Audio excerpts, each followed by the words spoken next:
ओम योग में ओंकार ध्वनि के साथ हमें श्वास को बाहर निकालना है। पहले तो हम लेते हैं तो पूरा होता है, पेट में रखते हैं तो कुंभक होता है, बाहर निकालते तो रेशा होता है। तो ओम के साथ निकालना जो अभी कर रहे हैं, 3-4 दिन से कर रहे हैं ना, बाहर निकालते ओम की ध्वनि है वही है। तो ओंकार ध्वनि के साथ हमें श्वास को बाहर निकालना है। सर्वप्रथम श्वास को थोड़ा अंदर लेना है, फिर थोड़ा अंदर रखकर ओम की ध्वनि पूर्वक बाहर निकालना है। ओम रूप ही हमारे प्रभु की वाणी होती है। यह योग हमें प्रतिदिन करना चाहिए। हमारी वाणी, हमारे भगवान की वाणी भी ओम रूप कहती है।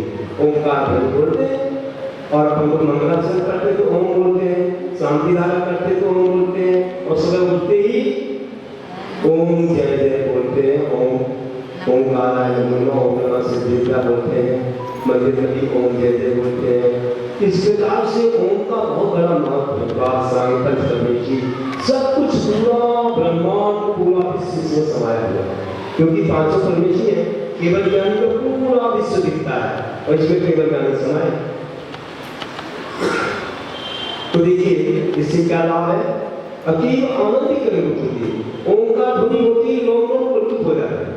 अब मन लगा के करोगे ओम का ध्यान तो लोग प्रवृत्त होंगे, वातावरण शुद्ध हो जाएगा। आप ओंकार की ध्वनि करोगे तो सब पूरा वातावरण भी पवित्र होगा और लोग प्रवृत्त होंगे, उत्साह की वृद्धि होगी।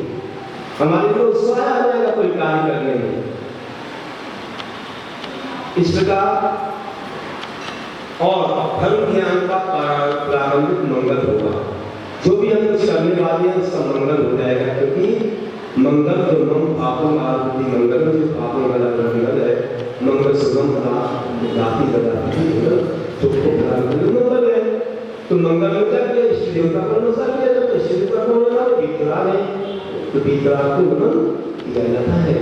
इस प्रकार से हम धर्म ज्ञान का प्रारंभ इस ओम से ही करते हैं। देखिए आप करिए।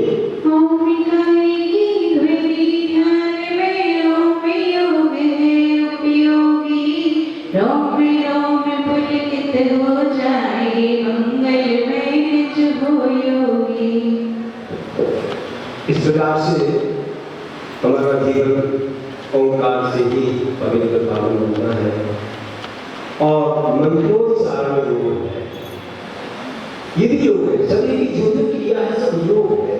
और धार्मिक है तो वो सम्यक योग है। 16 प्रकार के योग हम समझ रहे हैं ना, 16 प्रकार के योग जो अपन ने कौन से पेज पर देखे थे, आपने देखे थे ना स्कूल में। तो 16 प्रकार के योग में कहाँ पहुँच गए हम? 7वें नंबर पर पहुँच गए। 6 नंबर पेज पर दिया था ना 16 योग का, तो हम मंत्रोच्चारण पर पहुँच सकते इसे समझ रहे हैं। और पीछे 50 नंबर पेज पर मंत्रोच्चारण योग, ओंकार योग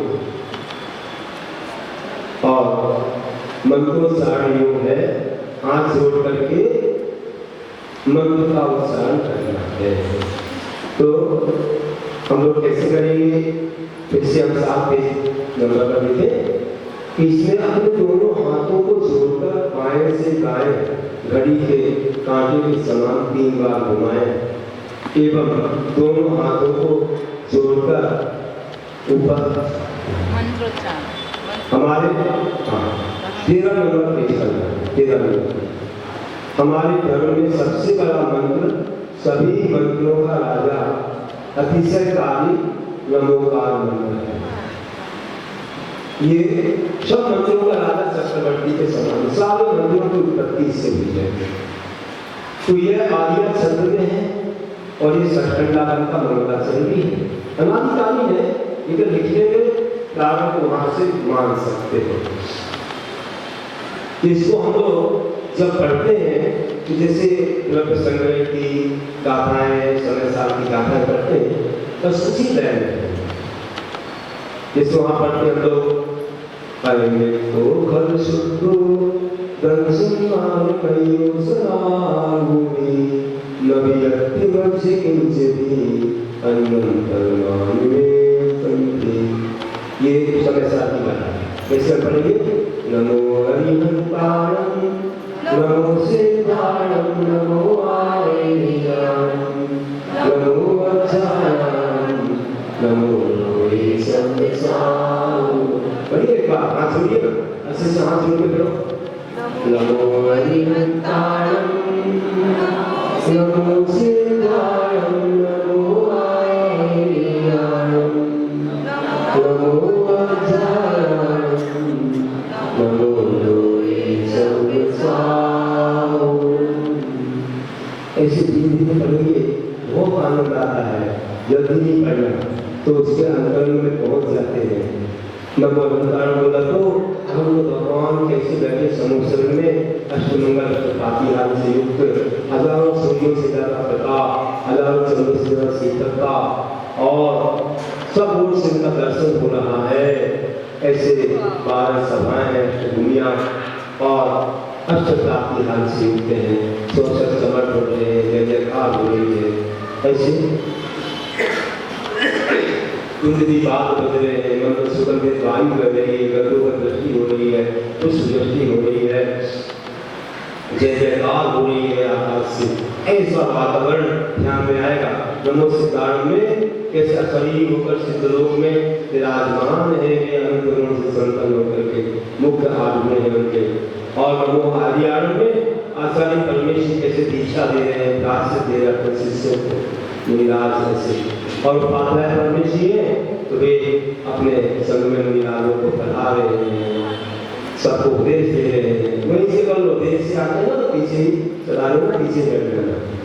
और नमो सदसाधु बोल को साधु परमेश्वर कैसे आत्मा में लीन है, ध्यान कर रहे, जैसे कुमार स्वामी आदि आदि मंदिर देखते हैं ना बाहुबली भगवान जैसे, तो वे 28 गुणों के धारी हैं, उपाध्याय 25 गुणों के धारी हैं, आचार्य 26 गुणों के धारी हैं, सिद्ध 8 गुणों के धारी हैं और अहिंद जो है 40 गुणों के धारी।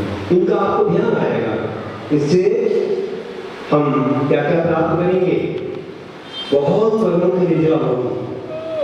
कहते हैं अहंकार अहंकार वादे जो करेगी पैर कभी सब लोग मोहन पावन से निकालेंगे।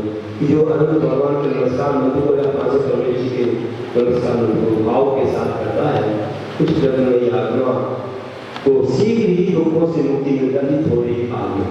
ऐसा मूलाचार्य लिखा है, आप पढ़ते हो। ऐसे सत्य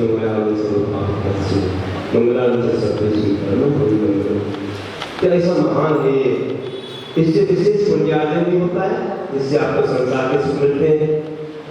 इसको करने से बड़े ही उत्तम सुख की अनुभूति होती है।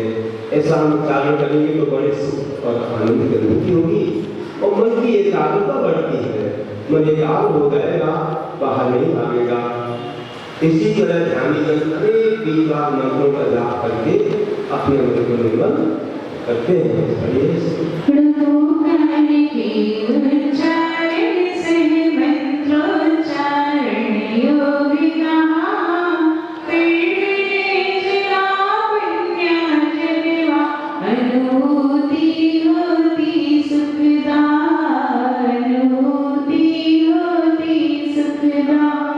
देखिए इस प्रकार हमें जाना है, इसलिए रोगी के लिए अर्थात विश्राम चाहिए। क्या कहते हैं हम लोग? रोगी के लिए अर्थात विश्राम चाहिए, योगी के लिए संचित ध्यान चाहिए। योगी के लिए संचित ध्यान चाहिए। सच्चे सुख का सूत्र यही है बंधुओं, सच्चे सुख का सूत्र यही है बंधुओं। धर्म साधना के लिए सदा गुरु से ज्ञान चाहिए। धर्म साधना के लिए सदा गुरु से ज्ञान चाहिए।